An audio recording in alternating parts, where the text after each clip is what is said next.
Hi, guys. Welcome to Twinkie Talk, where we discuss the happenings and environments of twinking in retail, Warcraft, and beyond. Hi, I'm Life. I'm the event planner and guildmaster of the largest twinking guild in the world. In addition, I co lead Twinkcraft, the largest and most insightful Discord community for twinking enthusiasts. I'm also an active moderator and advocate for XP Off, the premier forum for twinking discussions. My mission is to unite all twink brackets across the game, creating unforgettable events, fostering long lasting friendships, and building a community where everyone can thrive and enjoy the unique world of twinking together. I'd also like to introduce my co host and co GM, M, short for Amelia. I'm glad to be here. Thanks for having me. Yes, she's been a dedicated World of Warcraft player for nearly 2 decades with 15 years of twinking experience under her belt. Currently, she leads the Twinkcraft Discord. In addition to those leadership roles, she's also the guide author for the Dragonflight's Level 10 Twinks, and she now co-leads GT's raids alongside Whirl, helping push our guild to new heights. Twinking has been a passion that shaped her gameplay and community involvement for years, and I'm thrilled to take part in this podcast with her, and I'm so glad that she's my co-GM over in GT. Our hope together in this platform is to bring a spotlight on the twinking community, bringing more visibility and appreciation to this vibrant niche of the World of Warcraft universe. So, Em, I'd like to ask you some questions. Firstly, what is your current impression of the 20s bracket? Uh, that's a good question. There's a lot of information to go over concerning that. Yeah. First of all, it's separated into two camps. There's the min max and there's the balanced. Min max tends to want to go into pugs and try to push as hard as they can in order Yeah. to challenge the 29s. And honestly, I think that's a very honorable uphill battle. Yeah. More power to the underdog. Yep. And then there's the in-house war games that GT does, which focuses more on balancing games around Blizzard's in-game buffs and debuffs. Correct.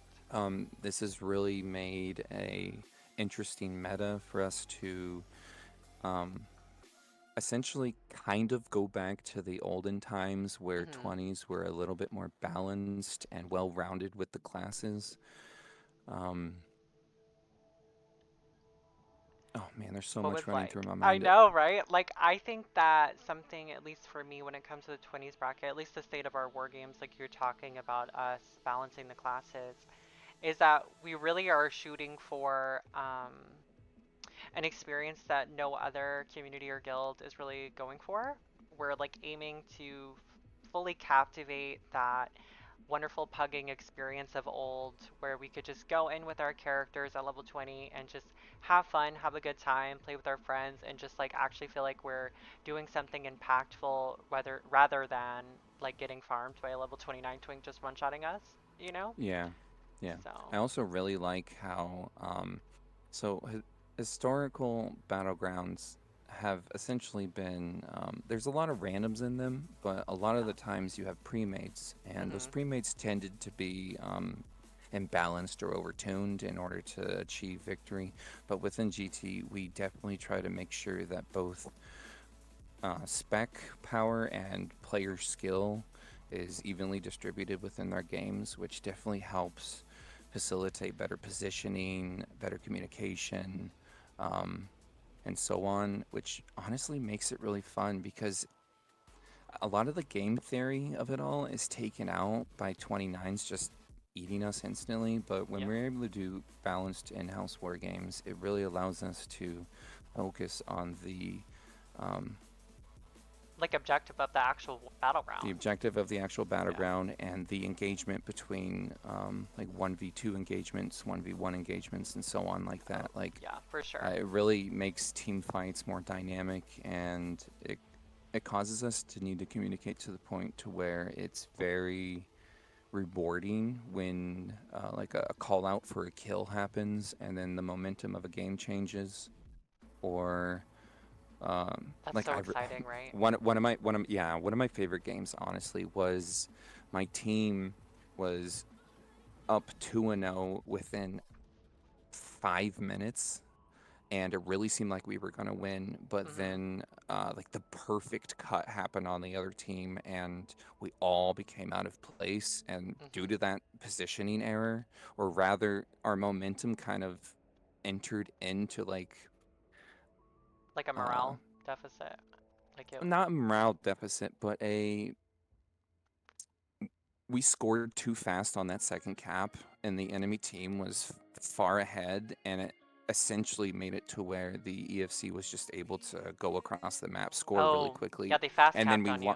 Yeah. yeah, they fast capped on us, and then out of nowhere, for some reason, that enemy team would just like they dominated that next team fight, and then they scored again, and then we just couldn't get our momentum back. And the fact that the game was just so lopsided, and then all of a sudden, due to the balance that we had, all that needed to happen was a positioning change. It's phenomenal. It really makes it able to have like kind of that kind of in like football where like you play the first two quarters and then you didn't play too well, you go into the locker room and the coach gives you like that good talk. Like Yeah. we have a lot of that with a lot of the vocal people we have, and Yeah, it we're really really helps to blessed. keep morale up. Oh, we're Yeah. extremely blessed to have people who understand the give and take of it all and understand that setbacks aren't necessarily morale drops, but rather potential opportunities to pivot the momentum of a team. Like, for instance, a lot of the times one team will push the other team into a graveyard, but honestly, that Uh-huh. kind of is a good thing sometimes because if we know that we're being pushed back Right. and we actually kite backwards very far, Mhm. so there's a huge give and take with the game theory of how far should I go in being aggressive and how far back should I go in being defensive. Um, This also gives a lot of room for like rogues and druids to stealth out of those particular like graveyardy pushes Yeah. and get past the team, which is very preoccupied and then kind of out of position for the defense of their EFC. And those are great opportunities for kind of stealth plays to really make a huge impact, um, So which you is think wonderful. there in our war games like there's like a lot of room for like big plays and like big game-changing like situations to occur. Like they're not just No, most washes or definitely. anything. They're definitely like full of impactful moments kind of by Oh everyone. yeah. If Yeah. people communicate correctly in the games, actually extremely easy to kind of manipulate the other team into moving forward or backward to the point to where if a majority of them or enough of the key players are killed, the momentum just shifts, and it really makes people have to keep in check when and where they are, when they assist their FC, when they cut the EFC. When they should body Um, res or versus when when they they should should body res. sit the That's a res. big thing. I've Yeah. noticed that in our in-house war games, there are far more body reses that end up actually being very, very impactful. Several times on my Yep. Shadow Priest, I've died, but I've died right in the middle of the enemy team Yep. trying to do a psychic scream. And so I'm like, okay, can I afford to lose 100% of my mana Mhm. in order to get the perfect psychic scream off? Well, it looks like a call out is about to happen. So I'm Mhm. not going to actually res for a couple more seconds. And it allows the team to just kind of like work together, even though you're dead. And then like Yeah.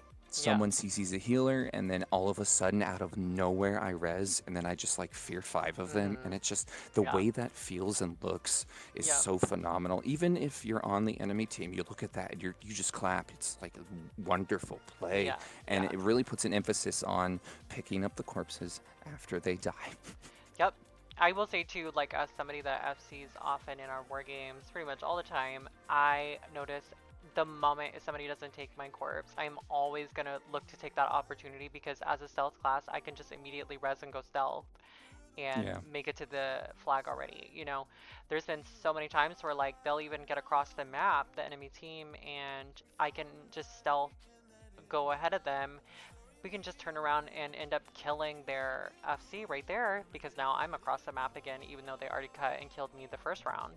There's Yeah. just so many things that we can. Like even if they have a demon hunter to see you because you did that, the demon hunter's like very far out of position. He's not even gonna think to use his stealth detection, Yeah, because I'm and already it's supposedly because dead. Yeah. yeah, you're already supposedly dead. So the potential for mind games within balanced in-house war games is just it's far better than pugs. Yeah. And I think even back when 20s were just 20s, Hmm. um, positioning and momentum swinging wasn't nearly as easy or efficient as it is now. Um, Granted, I do think that a lot of classes are severely overtuned, but due Yeah. to our scaling, we have kind of knocked them back. But even still, they retain quite the bit of their value as Yeah. a particular class. Um, Yeah, like so marksman, we've nerfed it like 7 times, and it's marksman, we've still nerfed it, yeah. amazing. Yeah. And then I'd also like to call out certain players like Follow Traffic. Oh my God, this Hmm. guy, can he be killed No. if you have enough people? Yeah, if you And have 8 people, follow traffic will die, dude. He's so sick. Yeah. And the fact that Follow knows to distract people by Yeah. walking into them and just like wasting time for 5 or 6 people, Yeah, he's one of the only healers I've ever seen really he's very aggressive. And I very love the fact that aggressive. we have aggressive players in our game Hmm. Yeah. without being toxic because it Yeah. allows us to see like a very high octane game Yeah. without the fallout of the trash talking and things after or during. Yeah, because we're all a So it team. keeps morale up. Yeah, Yeah. because we're all a team. Even And the since we people we're constantly fighting. switch, yeah, Yeah. we constantly mix and match teams here. So there's no real rivalries between players Yeah. enough to the point to where it's negative. And that's something I've seen time and time again in the 20s bracket, but I have yet to see it in our organized war games. Yeah, I guess the only real like thing is like me and Grimm's or whatever, but that's just because me and him, also him also being a guild master here is like he has to be on the other team in order for us to facilitate the games, and he's the other Yeah. FC, so I have liked that people have been willing to step up to take multiple positions. yeah. That's something I've noticed in war games that happens as opposed to pugs. People just in pugs, they just want to play the class that they want to play, and a Yep. lot of them won't switch to healer or DPS or Nope. other.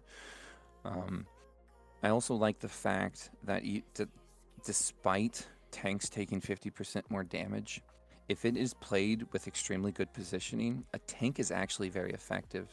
Yeah. Um, Sadly, that is actually a very hard thing to do because when a tank's in the game, people have the mentality they can easily kill the tank, so you're you're chased a lot. But Yeah. again, like a Brewmaster Monk with Rising Sun Kick actually does a lot of damage, and I love the fact that people in our war games are willing to explore off-meta Yeah. builds in order to potentially change the momentum of a game or have more fun in the game. And I do remember we had a game with a Blue Master Monk. I forget who was playing it, but Resto. oh my gosh, it was Resto. No wonder it was good. Mhm. Resto was a phenomenal player. Yeah. Uh, and I just love the fact that really good players are thinking about playing not as strong classes or more easily killed classes in order to have the utility of that class. Yeah. I think it's great. I really do wish that the 50% Yeah. damage buff went Yeah. down. If it had to be at all, Yeah. I wish it was like 10%. I didn't even Um, realize that he was a brewmaster too, like in the beginning of the game when he was like exactly. going That's the like whole it was like thing. he was doing so I well, did like not know he was Brewmaster until he yeah. threw a keg, and I was like, there's a tank in here and he's doing well? Yeah, it Oh was my god. definitely a hot topic, you know. Mm-hmm. That definitely was It's exciting to definitely not see. every man's build, and that's what's No. great about it. The fact that we're able Yeah. to have builds that aren't meant for every person. Um, it really allows people to theory craft about what could Mhm. potentially be good in terms of utility. I love the fact that Feral Mhm. was horrible last expansion, but this Yeah. expansion, it's like, is it the best EFC killer, or is that still Rogue? I don't know, but it hits Mm. like a truck. I think And I it's think really if good we that we have just 2 stealthies that can do that now. yeah, Well, untamed 3 and if you count AOC. Boomkin. Oh Yeah. yeah, yeah, yeah, for sure. I definitely feel like Feral. particularly is really good at like landing the killing blow on an FC. Mm-hmm. I do think Mm-hmm. Rogue, however, is one of those um, annoying things to deal with. Like they are gonna leave me in a position where like I'm easily dogpiled by everyone else, including that feral. So Yeah, like that last game, you were at the cart yeah, by the Berserk Hut, and a rogue CC'd you, and that was just it. yeah, you can't do anything. And I mean, especially if I already use trinket or anything like that, Yeah. it's just really like wild. Like I can't do anything. And I Um, like the fact that we have rogues that are actually playing rogue instead of just playing like a DPS class. Because yes, I've been in 20 battlegrounds where rogues are just like, I'm a DPS, I don't need to CC, and I'm like, that doesn't really make sense. Your entire class is for dedicated to CCing. CCing Yeah, yeah, and EFC killing. Like, yeah. so I really Pegging like is the just fact so that in our war different. games, people focus more on the utility and purpose of their class. Yes, kind of like And I've really noticed that even the players with less skill, sorry to interrupt, on, no, you're fine. are actually getting better because the environment is so positive Yeah, and fast paced compared to the rate at which you get battlegrounds, yeah, that people are learning very quickly, yeah. and I agree. I agree with it's that. making the games far better. Yeah, because like even if like they do mess up on their class or something, we're already in the next game, baby. I ain't got no time. You know what I mean? Like no one's gonna berate you, no one's gonna tell you you suck or anything like that. Like we're already into the next game. Already learned the lesson. We got like it's already good. Like we're ready to send it. Yeah. Before we keep deep diving into like the 20s meta and like some of your favorite things, I'd also like to get into a little bit more detail about our guild, since it is the premier and most active guild dedicated to 20s PvP. Um, we have really competitive experiences. I kind of want to get your concept of what really sets us apart from like a guild point of view. Um, yeah. That's a good question. Quite the bit, actually. We have a positive environment which Yeah. seeks to push toxicity out. We're Yeah. very inclusive to different perspectives, paths, and so on of people's lives. We like to understand our members to the point to where we want them to be our friends as opposed to just a guildie. So it's Yeah. very much so a home compared to most of the guilds I've been in. It reminds me a lot of old WoW, way back Yeah, I agree. I when and agree. people needed each other a lot more. Yeah. Um, I love the fact that we're constantly running dungeons and helping each other gear, and That makes me it's so just, happy just to hear you say that that's like your experience too in the guild. oh, totally. Also, the fact that the guild is capped with its member count means that we're definitely pushing the envelope of activity. Yeah. And there's also other things. The fact that GT is willing to position itself as a partner with other discords and other places as opposed to a competitor, like Twincraft, for instance, Yeah. the leading tens Discord, my Discord. I I love the fact that GT is doing what it's doing, and I really do want tens and twenties to mingle together. Tens Yeah. can help twenties gear Yeah. by running them, and twenties can be a good example, or at least GT twenties are a really good example of how twenties is in a way, in a healthy way, going back to the pure, fun, arcadey twinking that we Yeah. know and love and have missed for years. I Um, agree. It's not just buying BOE greens on the auction house anymore. It's like yeah, actually facilitating like an experience of doing dungeons and stuff with the level 10 and 11s. Like there's just so much going on inside of the guild to like create a sense of community for twinking. Like we're yeah, trying to position Twincraft and GT as like a place where you go inside the game to just be with your twinks. Like it doesn't matter if they're level 10, level 20, level 30, you can all do the same dungeon. You can all help each other out and gear for different things. Like like our raid team, if you need like some greens from Durnhold, you can totally join a 20 twink needing the same leggings, but for war games. It's just like a complete circle of twinking and like fun having. and that's allowed us to actually, since we have a good foundation, we're able to then look upward into higher Yeah. level brackets. Yeah. 30 Twinking is nearly cleared of the Yeah. first three expansions. Definitely not scaled for us. That's the poor thing about Twinking is that Yeah. we're always working around end game scaling. Yeah. Um, Yeah. so we're getting to the point where like we're hitting a wall where even trash mobs are like two-shotting Girl. tanks and stuff. Girl, But that raid last night was crazy. That was yeah, crazy. we had like 15 wipes. But the thing about it is, Yeah. everyone was in a positive mood. I think that was actually our best raid experience. Besides Sunwell, I Oddly think enough, Sunwell was yeah. really good too, but that night I remember was good. It was very fun. I liked the challenge of faction heroes, the PvP fight, Yes. and trial. Yeah. That was really fun and interesting. It caused us to need to theory craft which ones to kill. We had to develop a game theory, well, a very short one, obviously, because it's a raid fight of Mhm. who to CC, when, and where, which of course Yeah.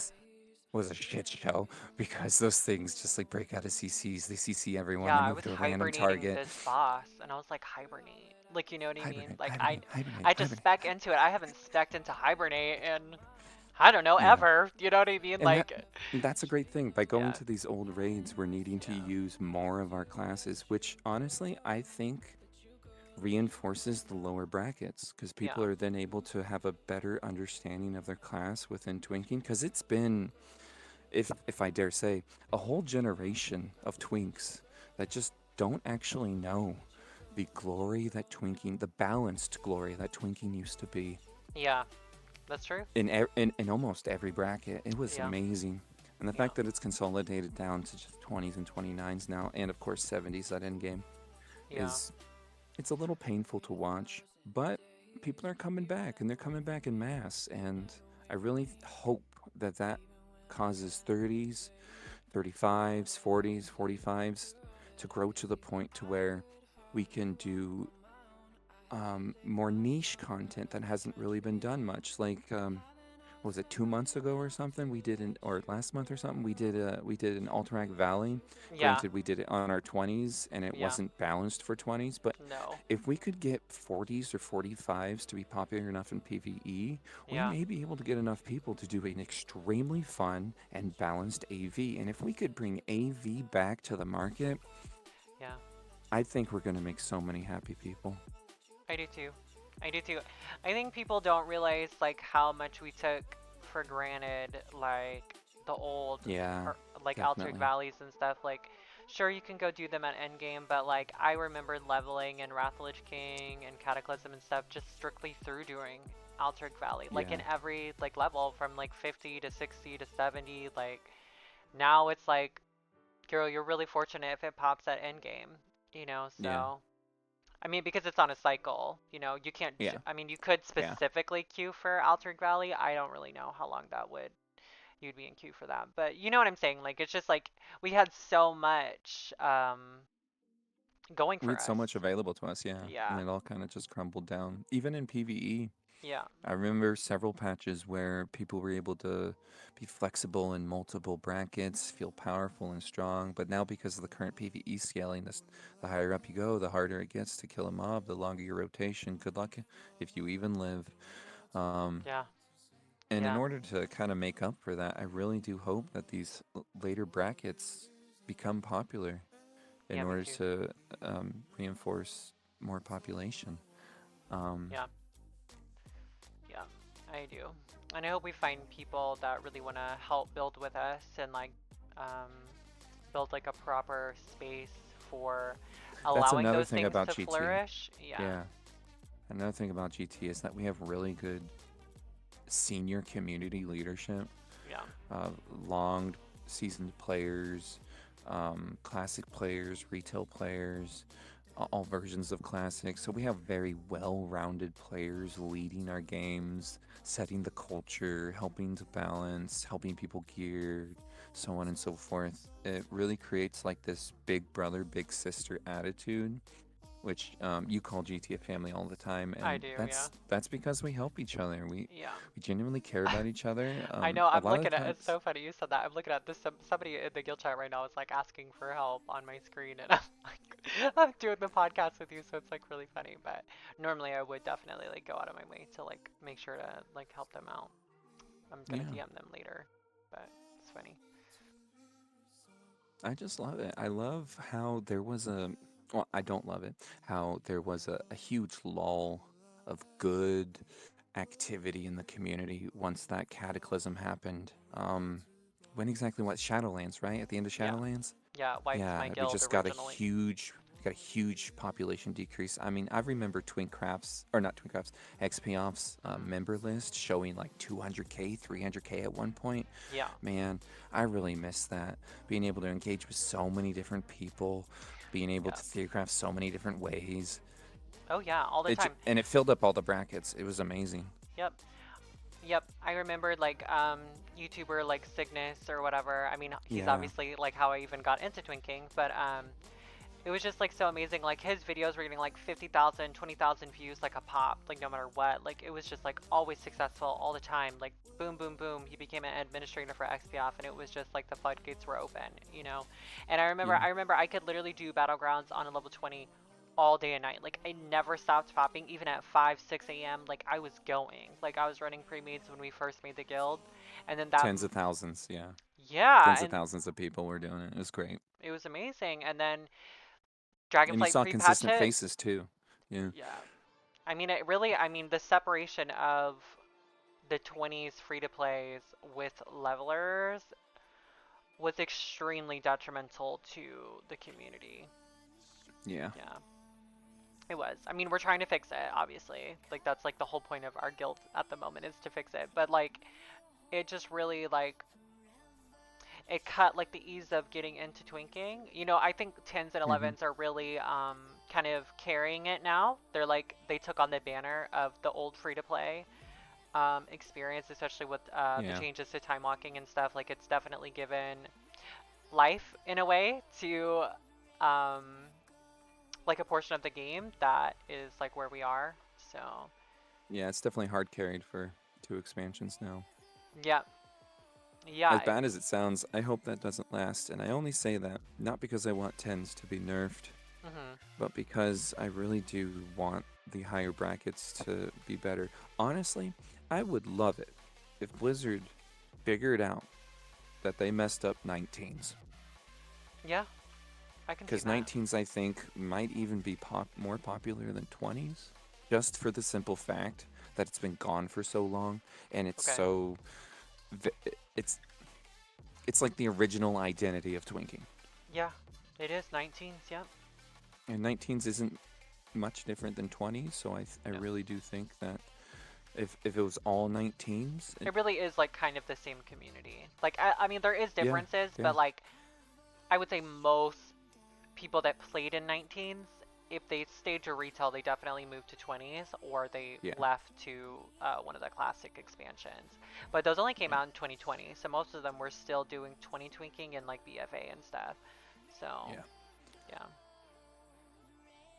Oh yeah, yeah, BFA. That reminds me of like the old 101 and 110 twinks that we had in Legion and BFA. Like we used to have so much room to stretch and explore the PvE and PvP side of things, and we just don't have that anymore. And it's really unfortunate because I know the hunger's there. I know that the moment another bracket opens up, people are gonna flood it. yeah. They're hungry for it. They want more player power. They want more buttons. I They agree. want more content. They just want On to that do note, something in the fucking game. Like, yeah, yeah, they want yeah, to play WoW. They want to twink and they want to play WoW. They want to just play with their friends. They want to get hyped about an experience and um but it also be popular. They want to do something that everyone's into, you know, yeah, not just, you know, like a small group of people that they don't yeah. know, There you know. needs to be a healthy community revolving around each bracket. That way, Yeah. we get theory crafting, we get guides, we Yeah. get just forum posts about general things, which help people discover a lot of things. It also just helps general player activity, which reinforces population. Yeah. And I do see it slowly coming back, just because this expansion is honestly far better for twinking PvE Yeah. than it's ever been I agree. with well, I post even made a Shadowlands, anyways. 10, girl. I made that little Hmm. paladin, girl. I said I'm here to play. Yeah, Uh, and I like the fact that you made it a prop paladin. yeah. It's kind of off meta, but it's still very strong. Yeah. Um, I like that people are experimenting with different builds, like um, 13 Blood DK. Like a lot of people would totally underestimate its power, but the fact that Blood Boil puts a dot and Death and Decay allows Heartstrike to AoE, it plays very well. Or Yeah. even an even more niche or unexpected class, Destro Lock, but without Chaos Bolt. So you have Incinerate. It's really strong. It's enough to kill a mob at level 10. Mhm. Um, but then you also get out like a Void Walker, and you macro in its pet attack with your abilities along with its AoE, and then you're actually able to make Warlock move really fast. Um, Seeing things like that just is it's really fun, and we used to have more things like that when the general population was far more. Yeah. That's That's what for I sure. miss the most, like especially with 101 Twinking, with people just showing their different builds and their progression with the artifact weapon and things like that. Like Yeah. it gave us something to really look forward to. You could be very Um, creative. Yeah. yeah, Yeah. Isn't that so funny? I feel like me and you were talking about like so many different topics today because it's our first podcast. We're like super stoked and everything. yeah, I just think that like it's so amazing that I have like you around me and all of our guild family to just just be there and just be honest and like we just absolutely want the best for twinking in general in World of Warcraft. We want so many beneficial things to happen for everyone in this game. We love World of Warcraft. We literally play World of Warcraft nearly every single day of our lives. Like I love this game. I love you. I love our guild. I love our community. I love everyone in the XP off and outer reaches of the community. I really hope people understand that we care. We want to bring change for Twinks. We want to do stuff for others. Like that's like our mission. And is there just anything else that you want to add to that? Like, do you really like? I don't know. Like, I feel like this has honestly been a perfect episode of just like us kind of sharing our enthusiasm for Twinking as a general, like as a whole. Yeah, Well, something that came to mind about Golden Twinkies is that we have a mix of elitists and casuals, but the yeah, elitists don't make the casuals feel bad. And I love the fact that we have a very mature and meticulous VOD review in order to help people perfect their gameplay.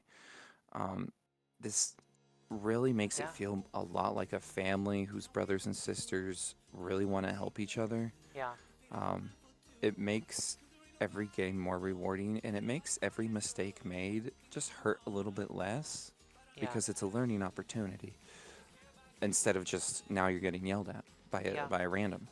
Um, so yeah, I just really want to say thank you for making GT a non-toxic place where we like to help and build each other's skill and accounts. Um, there's no other place like this. I haven't met any other guild that's like this. Um, and I just really want to say thank you, Life. Oh my god. Thank you. Oh my god. Oh my god. I don't even know. Thank you so much. Seriously, that was so beautiful. I really. Oh, I love you. Oh, I love everyone. Oh my god. I just love it. Credits due where credits due. Yes. I Thank know you you. put in a lot of work, hon. Long nights. Speaking of someone else doing a lot of work, Resto 2 is also offering private um, VOD reviews, like you said, too, on all of the stuff that we do, but he Hmm. also is offering private ones if you feel uncomfortable being in front of the class and stuff as well. Yeah, he's a Um, great guy. So Great YouTube channel. Everyone go check him out too. I just Well, I guess I'm going to wrap this episode up, but just thank you guys for whoever stayed for the entire duration, which I know is all of you. And for, yeah, right? Thank you for watching the channel. Please like, subscribe, follow along with all of us on our Twitch, Instagram, YouTube. Come join our Discords. We have two amazing Discords for you to join if you love twinking. All right. I love you guys. And loves you, right? Yep, I love you all. Yes, and See you we will see later. you next episode. Bye. Yes. Bye.